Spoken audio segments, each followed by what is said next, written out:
Since our last episode, things have progressed a little bit with the Lister D. We've now got the cylinder head off, and there you can see the top of the block. It should be 5 cylinder head studs in there. It should be 3 that are actually in the water hopper, one here, and one here that broke off when we tried to get it out, and 2 that are under the rocker shaft here. You'll notice the ones in the water hopper have got these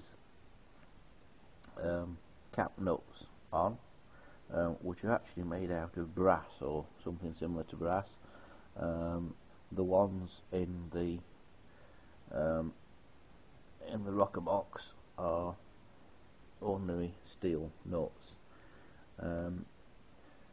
As I say, this one snapped off, so what I've had to do is drill out the hole, and all I've got to do now is tap that to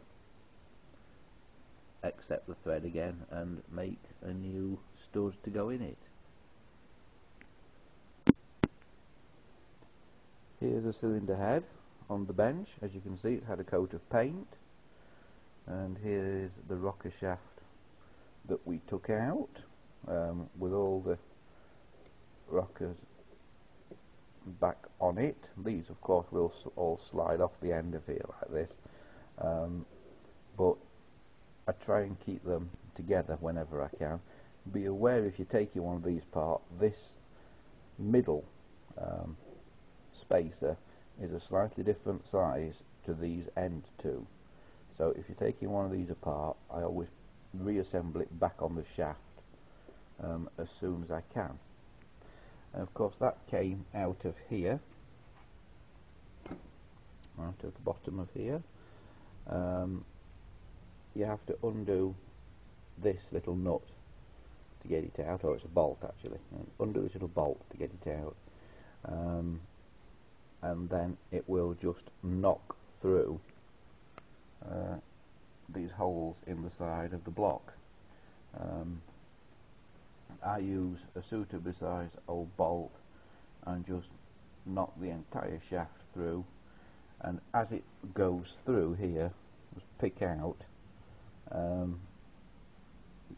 the rockers and the spacers as you begin to withdraw it out of the side.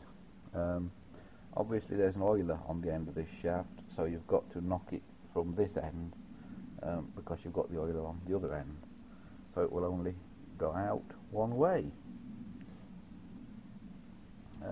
So you can see I've painted the cylinder head anyway. I've also painted the carb and temporarily reassembled it so I don't lose the bits. Prior to painting, I gave everything a good rub down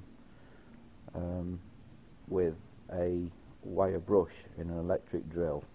I find that's the best for getting all the old scabby paint and rust off. It's just now had a coat of red primer, which you can get from most hardware shops.